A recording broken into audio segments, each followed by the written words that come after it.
Hello, we are live. Welcome to Shooting the Shit. It is, what day is it? Another day? Monday. It's Monday. Here we are, shooting the shit. So we had a whole session planned today, and we were going to talk about domestic violence in the workplace and how do we avoid it.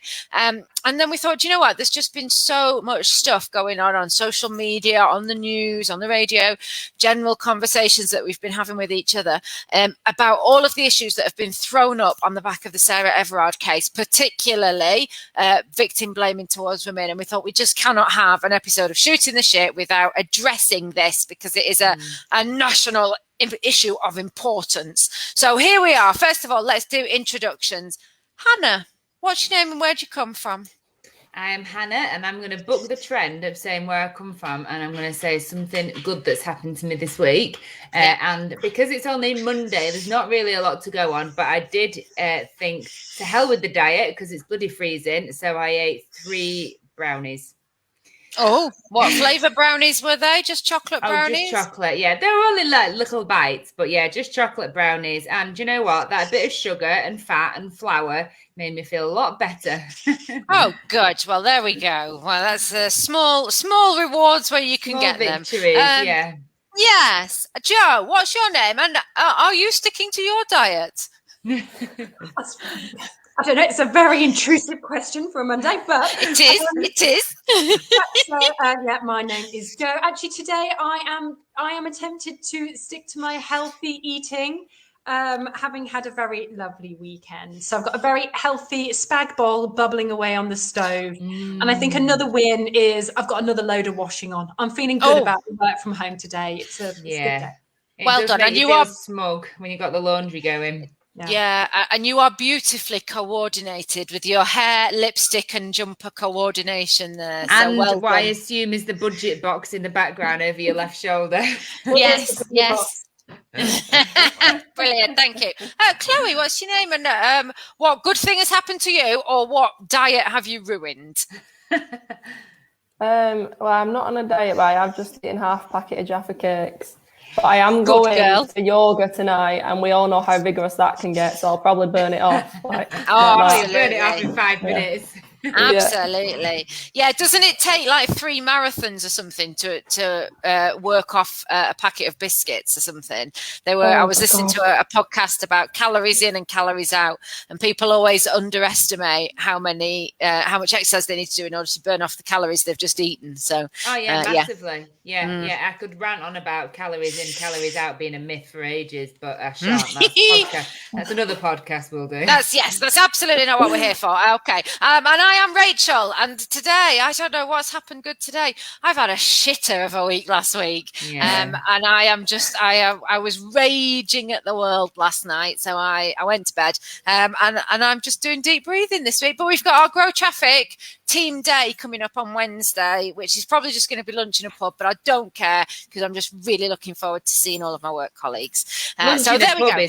Pretty exciting. I've still lunch in pub is after the last 2 years. Anyway, that's enough waffle. Right, we are here to talk about victim blaming. So what is it all about? Now, obviously, as I said before, there have been a lot of conversations going on about this recently, and I'd actually managed to hold my tongue until this morning, and I saw a meme that somebody else had published, which I will come on to in a sec.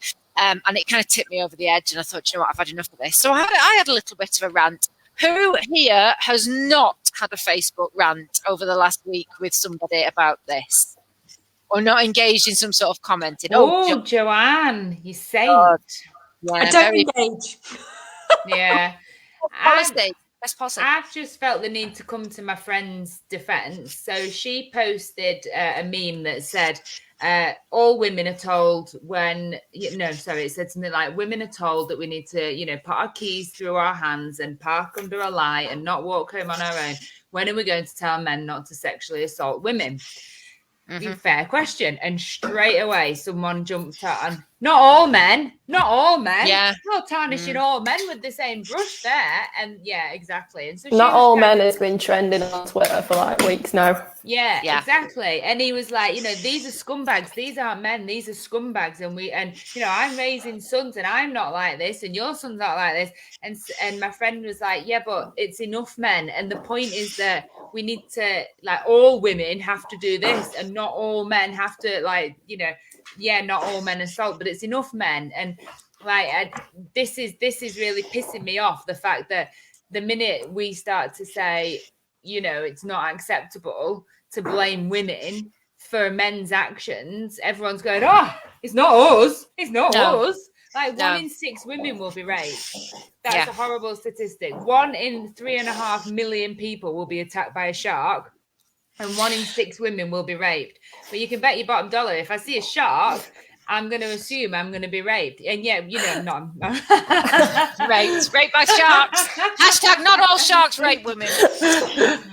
Yeah, I mean, you are absolutely right. Yeah, you see where I'm going with this. I see where you're going with it. I absolutely do. And there are some absolutely terrifying statistics. So far in 2021, a woman has been killed by a male, and that's, femicide. So it's a male specifically killing a woman because she is a woman. So either, it's domestic violence gone wrong, or it's rape, or whatever it might be. Domestic violence gone wrong, because so many times it goes right. It goes so right. People set off with the best of intentions and it goes wrong. But yeah, anyway, so, a woman is killed by femicide once every 2.5 days in this country this year. Which is just completely terrifying. And that's not even taken into account. That's the women that were killed. That's not taken into account the number of women who've been raped, who've been attacked, who felt, verbally at risk by a male partner or whatever. So this is just the women that actually get killed. So the statistics are terrifying. And what always happens is then that we find some way of blaming this on the woman. I mean, somebody define victim blaming for me, Hannah. Hannah. Victim blaming is blaming the victim that their actions in some way contributed to the outcome or instigated the actions of somebody else. And it's bullshit. And I know I don't need to explain this, but it's bullshit, because nobody else was responsible for anybody else's actions. And that's the bottom line. I don't care if you are drunk, if you are wearing a short skirt, if you don't say no loud enough. Nobody is responsible for anybody else's actions, no matter how provoked you are. And that is kind of the basis of the law in the country, that you are responsible for your own actions. Yes. And so that's it. Yeah. It is, absolutely. And the thing is that we have come a long way in this. So, when we look back, and when I say we look back, if we think about, our grandparents' generations, our grandmothers' generations, domestic violence was normal. And if you got beaten up by your husband and you went to your mum or your auntie or whatever to say, my husband beat me up last night, they're going to say, well, what did you do? Did you burn the casserole? Did you not iron his shirt? What did you do to provoke it? And it was so just endemic. It was understood that was the way the world was. Women would be blamed for all these situations. And we have come on massively far since then. Nowadays domestic violence is not tolerated. And it is, even the police will take it seriously. They'll go out, they'll deal with it, they'll remove either the woman or the man from the situation. So we have made massive strides in that. I would disagree with that, actually. I think it is tolerated in a lot of circles, and I think the police don't take it seriously. And like, even I was listening to that Mace song, Bad, Bad, Bad, Bad Boys, and one of the lines in it is, I've never been arrested for non-domestic, and then Mace and Puff Daddy laugh. That song is like 20 years old, and that was acceptable then, and it's still being played on the radio now, and no one is like calling it out that these two people are laughing about the fact that they're beating up their, women's.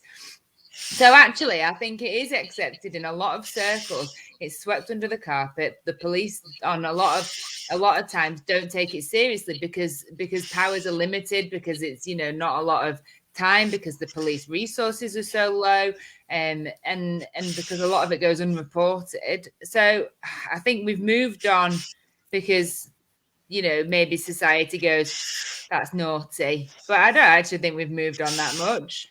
No, Well, I yeah. don't. I agree with Hannah. As well, like, it's shocking when a woman is raped and murdered, like when she's dragged off the street. But the vast majority of women murdered by men are murdered in their own homes by someone they know, and it all stems from domestic abuse. And like when Sarah Everard was murdered, the main thing was she was just walking home. But does that mean that the women murdered in the home, like, why is that more accepted? Yeah. Like that. Well, I mean, I think realistically, it's just become more subtle, hasn't it? That's the thing. It's not that necessarily we've become any better at it. You know, up until very recently, what a woman was wearing would be a valid defence for rape in a court of law. Now, there is a you know, a campaign going to not allow that to even be submitted as evidence, what she was wearing. But it still kind of might be. But when we look at the kind of the narratives that have come out around Sarah Everard this weekend and some of the memes and some of the advice to women, I mean, it's clear that underlying narrative that there must still be something that she's done wrong, mustn't there? There must still be some way that she was, even that, like, as you just said, Chloe, that whole hashtag of she was just walking home, that in itself, that was meant to be empowering, but that in itself implies she didn't do anything wrong. Yeah, I mean, part of the outrage I felt at the time, I saw this phrase a lot. She did everything right.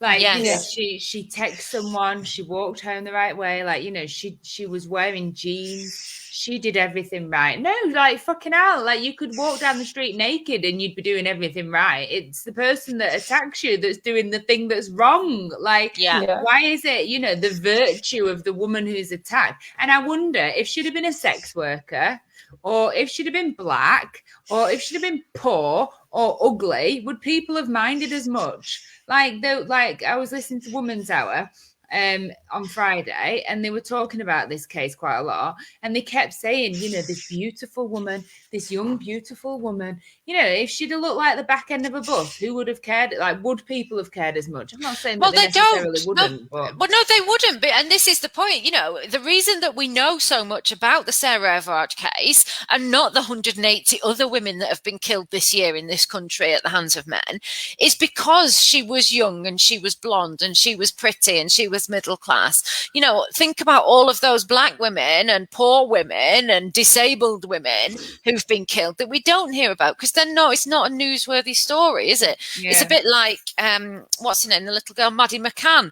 You know, how many children go missing every year? We know about her because she was blonde and she was blue-eyed and she was beautiful and she makes a good news story. And her parents had resources. Yeah, exactly. So yeah, there is an absolute, you know, massive amount of that. But I think as well, when we look at, I mean, give me some of the kind of narratives that you've heard, the bits of advice that you've seen on Facebook or in the news recently. Joe, you've not spoken yet. Have you seen anything? Any bits of advice to women about what we should do to stop ourselves being raped and murdered? Well, like I say, I try not to engage with a lot of what I see on Facebook because I think it just leads to a terrible case of indigestion and other things. But, you know, there is let's talk about the advice that's been put out by the police. And I actually couldn't believe what I was hearing of all the things you should be doing if you're, I mean, like it's practical advice, but I don't know, I just felt like a bit like I was going out of my mind listening to it. And like waving a bus down. Yeah, waving a bus down, run. Yeah. And I was sat with my husband, who is a detective with a Met. And I was just like doing a lot of this, and he was also just listening.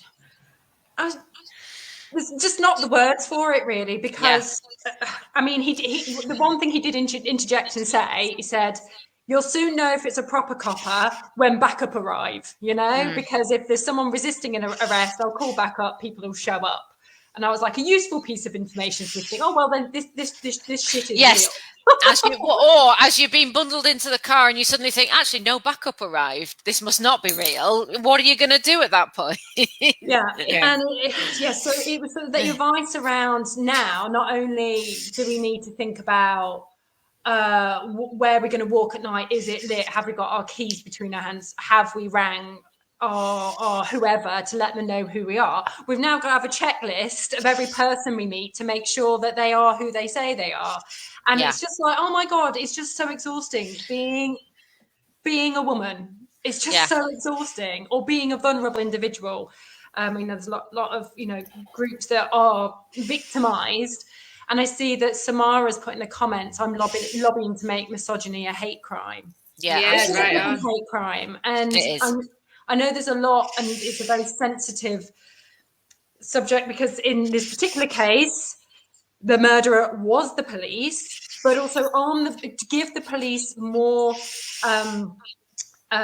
strength on the misogyny side, so that they can hold people properly accountable.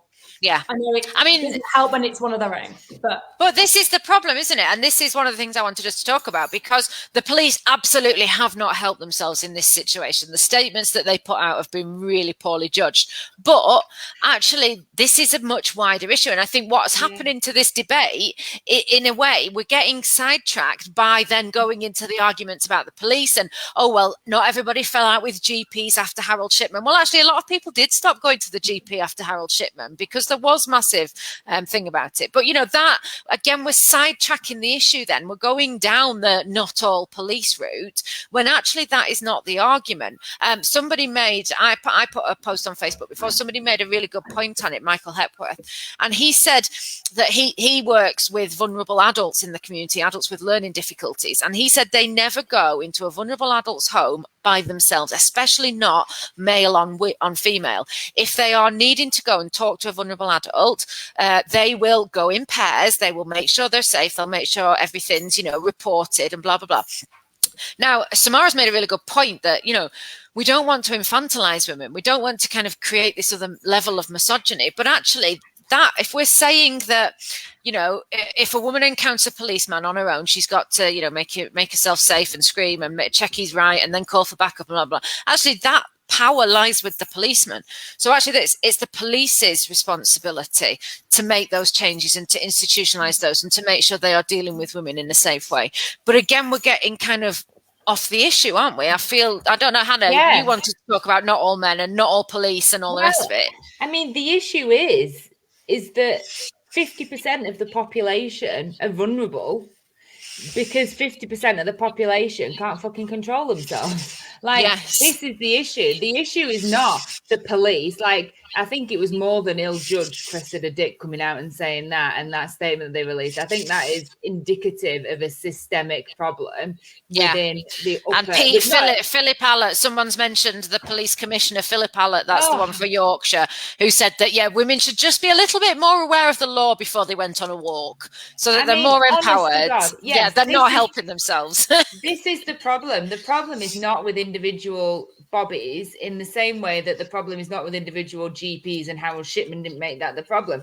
The problem is that as a society, we are more than happy for women to be chased down the street, groped in public, attacked in lifts, or wolf whistled, or cat, and just absolutely, just on a low level and a macro level, aggressively attacked at all angles. And we're just okay with that as a society. What? Yeah. Well, the other thing is so mad. That response negates the conversation in the first place. You're taking away the power. So if we're saying, why are so many women getting raped by men, and somebody goes, not all men, you're then discussing, well, of course it's not all men. Of course I know that, I hope that my husband is a nice man and he's not going to go out and rape a woman down a dark alley. Of course I know that. You're then having a different conversation, and we're not talking about the actual issue that we started talking about. Again, all of it is just distraction and deflection and talk about something else. And it's really frustrating. And I think as well, no, it's not all men. But if you are a woman, and I think this is where the problem happens, that men come at this with a level of privilege where they think, I've never had to cross the road if I see a man walking down the other side or whatever. But if you are a woman and you're walking on your own down the street at night, you're vulnerable. And so it may as well be all men because you're frightened, because literally any man could be the one that drags you off the street by your hair and does God knows what to you. So, it may as well be all men. And Can I just say, I must have been very naive, I don't know, but when it all started kicking off about, and the whole of Twitter was talking about how, all the lengths women go to protect themselves. And I said to my boyfriend, Tom, I said, I was shocked that men go out at night and aren't scared. Yeah. Yes. Like, I could not get my head around the fact that Tom will walk the dog at night time and have no fear that he's going to get attacked. Yeah. Like, I thought it was a universal thing, because I can walk the dog during the day, and if I'm on a street and I can't see anyone around and there's a man, I'll shit myself. Dali always says to me, if I'm going out places, Dali always says, "Oh, leave the car, just get a taxi back." And you're like, I don't want to get a taxi 20 minutes from Rawtenstall to Bacup on my own at night, go into a rural location. I don't want to. Of course, I'm not saying all taxi drivers are rapists. I'm not saying that. But I don't want to be that one woman who's put in that situation. So I will do things to avoid it. And it is absolutely coming from a position of privilege to never have to think about that. I don't want to take the dog out to the front at night for a wee, because cars go past and anyone could be there. And you just never know, do you? But the chances of it happening now where I live are very, very slim. When I lived in Sheffield, we used to call it Rape Alley, because it was just constantly, every weekend there'd be a rape. Yeah. And so you kind of that fear was massively amplified in me. And I remember, Rachel, I'd come home to you after being at uni, and I'd be, looking round and carrying my keys in my fist and being really cautious, locking the doors as soon as I get in the car. And you had that fear, but not the same level. But in me, that was just because of where we lived and because of the way that the uni went on and stuff. I think that's a good point, though. Amplified. Yeah, and it wasn't necessarily just that you, were in a city and I was living in a town. That was a big part of it. But also, you were a student, and again, as a woman, you have that in your mind. Even if I get raped now, I know I'm not going to. They're going to say I was drunk. They're going to say I was out too late. They're going to say I was, wearing a short skirt. I shouldn't have left with that man in a taxi from that nightclub, because I used to do all of that stuff. And it's not just that you're slightly more at risk. That if you are, if anything does happen, you have not got the same recourse to help and then legal response as you would were you in any other situation or being a man or whatever.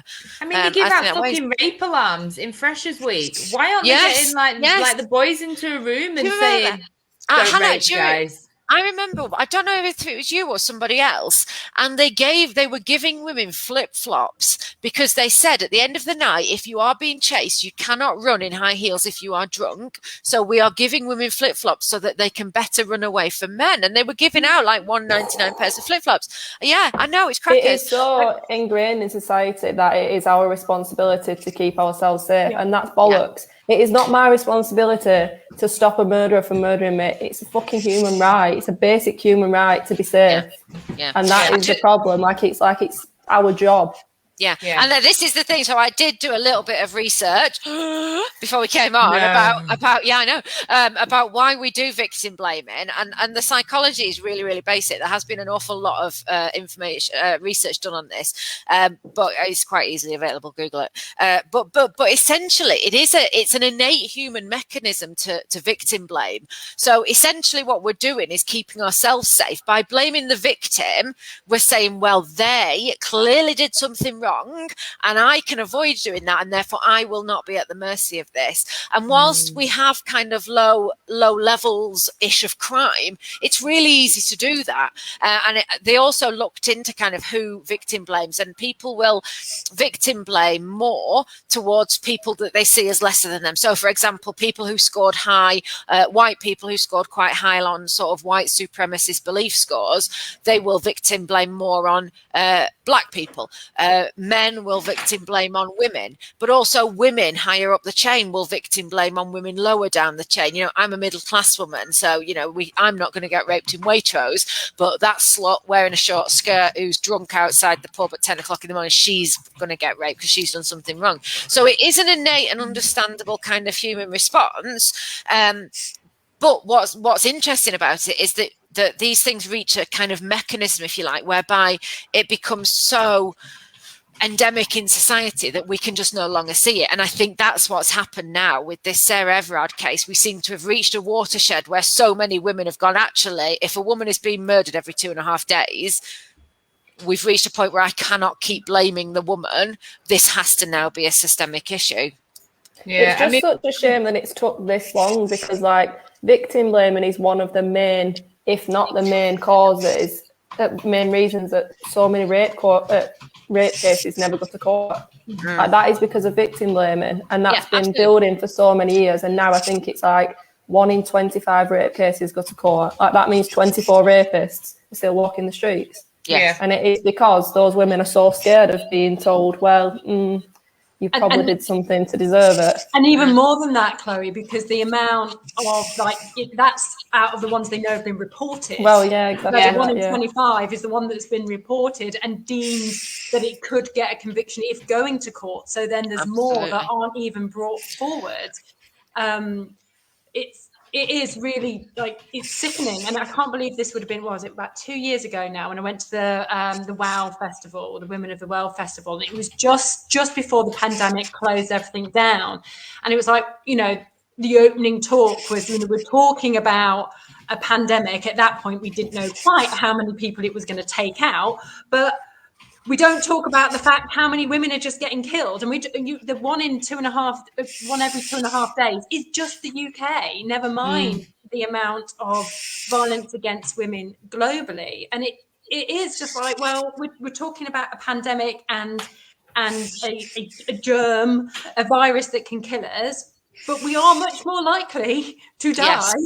From, you know, that 50% of the population. That's seriously. Such a good point. Absolutely. And the other thing is, I think that you know, this kind of victim blaming allows us to keep issues much smaller generally. So it's a little bit like, you know, with the petrol crisis now. I was in a petrol station the other day, and there was a man there, and he was getting really wound up about people who were filling their petrol tanks up to the top and people who were taking jerry cans and filling them up. And he was saying he was going to punch the next person he saw who was filling a jerry can openly in the petrol station. And I said, you know, well, what about farmers who need to keep their jennies running to keep their animals alive? You know, the people have a legitimate reason for filling up jerry cans. But this is it. You know, if I can blame Roger down the road, I do not have to address that there is a massive systemic issue going on here as to why there is not enough petrol at the petrol station.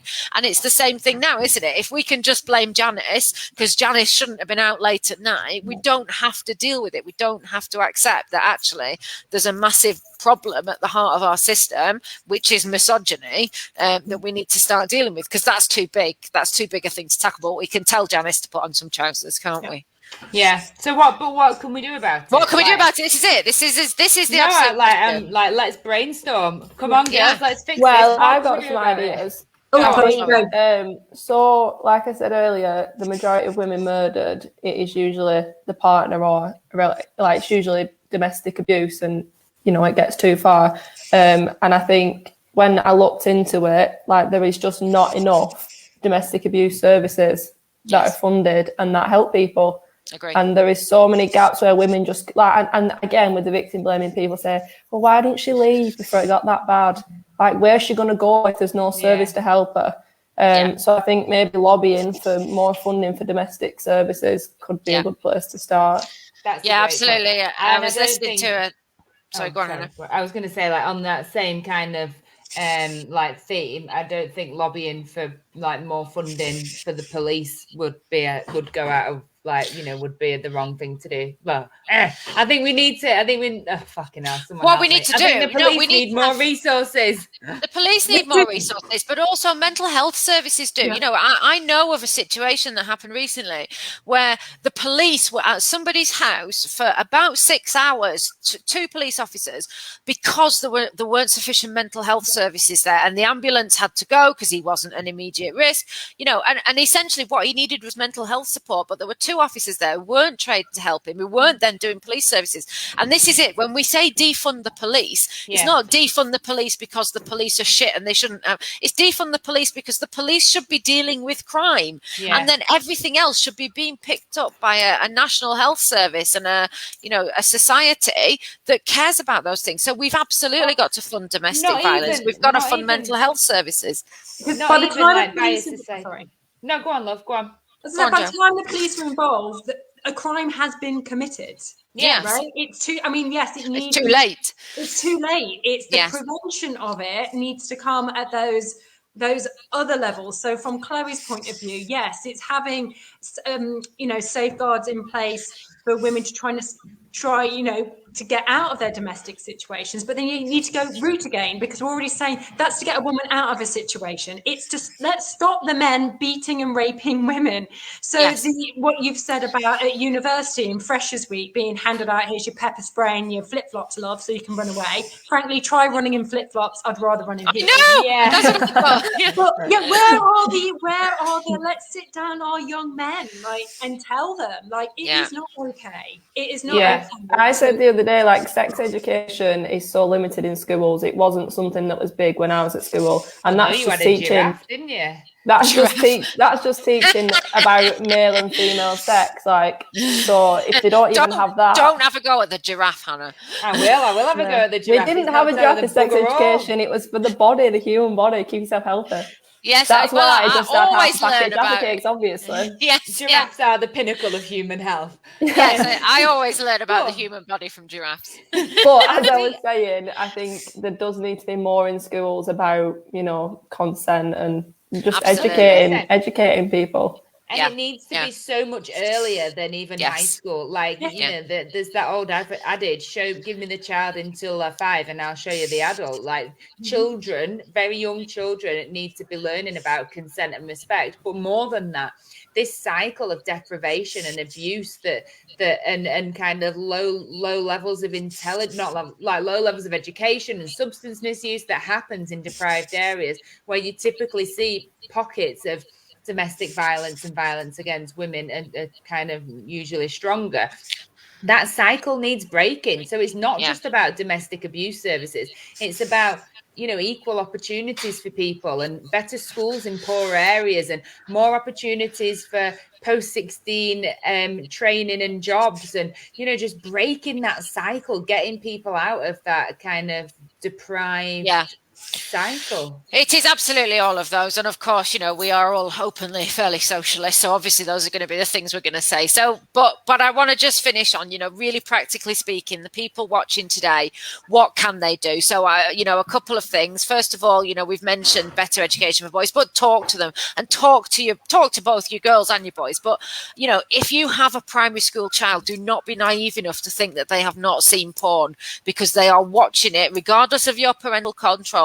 Your children have seen porn, so talk to them about it. Talk to them about their own bodies and their boundaries and respecting other people's bodies. Other things practically speaking we can do, guys. Go. Model good behavior, model good attitudes, whether you are a man or a woman and you're watching this. If you live with someone who says things in front of your kids that you think, pull them up on it, publicly in front of your children. Don't let these attitudes, challenge it. Don't let it just seep into the next generation. Model good attitudes. Talk to them about the news. Talk to them about appropriate responses and why things like that Cressida Dick is saying is wrong. And for example, talk to them and model it yourself. Yeah. There's also sorry, go on, Jo. Joe first, and Chloe. Then I'll go around. I was just going to say, catch yourself about the things that you talk about. So I've had this conversation recently with my best friend who's got 2 young girls. One is school age, one's a bit too young. But we talk the things that we used to laugh about that used to happen on a night out to us are not acceptable. And we've had a massive conversation about this. She also works for the police, and she has shared now that the number of reports for sexual assault that are coming in from local nightclubs are the type of things we would have experienced and never reported. We just put up with. Yeah, absolutely. We just assumed being great was part of your night out. Yeah, right? Yeah. Okay, but now it's like we've got to be mindful of what we share about our silly stories, because it gets passed on that it is acceptable, or it was funny that we had to chuck our chips at some guys to stop them sexually molesting us. That's, we brushed it off, we internalized it at the time of, oh, it's just what happened. It's not okay. So being mindful, little people absorb like sponges, and they internalize that. So checking yourself. You're absolutely right. And I just want to say, I don't know who it is who said it, but someone's made a really good point, using the correct terms for body parts when talking to your children. I just want to say that is so important, because if you teach your boy that nobody is allowed to touch his winky, and then a man comes along and says, well, I'm going to touch your penis. And he's like, well, I don't know what my penis is, so that's fine. My mummy only says you're not allowed to touch my winky. Seriously, teach your children what their bodies are and what they're called, and different words for them. And yeah, absolutely, Joe. They listen to everything, so we have got to set that example. And it's like, when we talk to women who were in the workplace in the 50s and 60s, I remember used to talk to my nan, and she was just absolutely, well, of course men are going to shit on you, and of course they're going to grope you, and blah blah blah, because it was normal for them. We've got to be mindful it's not normal, and we can't pass that attitude on to our daughters. Chloe, what were you going to say? Give me your final bit before we finish. I was just going to say the End Violence Against Women website is a really good resource, and it's an amazing charity. They have ways you can help, they're trying to fund a legal challenge against the low level of rape cases that make it to court. They're doing real shit, that's, if you want to try and help, maybe that's a good place to start. There is also a website that I think is called Counting Dead Women, or Count Dead Women, something like that. Yeah, that's doing really good things. The United Nations, actually, the United Nations has an amazing ending gender-based violence campaign going on, and a lot of resources, so they're on there. And I think another thing, just call it out on social media. If you see it, if you see memes or anything like that. I know we don't always want to get into debates on social media, but you don't have to necessarily enter into that massive debate and go down the rabbit hole. You can just say this is not correct, or this is not factual, or actually that's victim blaming, and just your comment will at least just stay there to counter things when you see it. Okay, we are going to have to finish, because I'm supposed to be on another meeting that starts at 4:30. Yes, Hannah Weinhold. The other thing you could do is join the New Sir Optimist Club. Yes, you can do that. Yes. If you go to Facebook at the New Sir Optimists, all the information is there. So the Sir Optimist works with the United Nations, and we will be doing campaigns to help end gender-based violence. Thank you very much to everybody who has commented. There are some amazing comments in there. So please, if you are watching back, you can still comment. We will still read it. We will also post some links to some further resources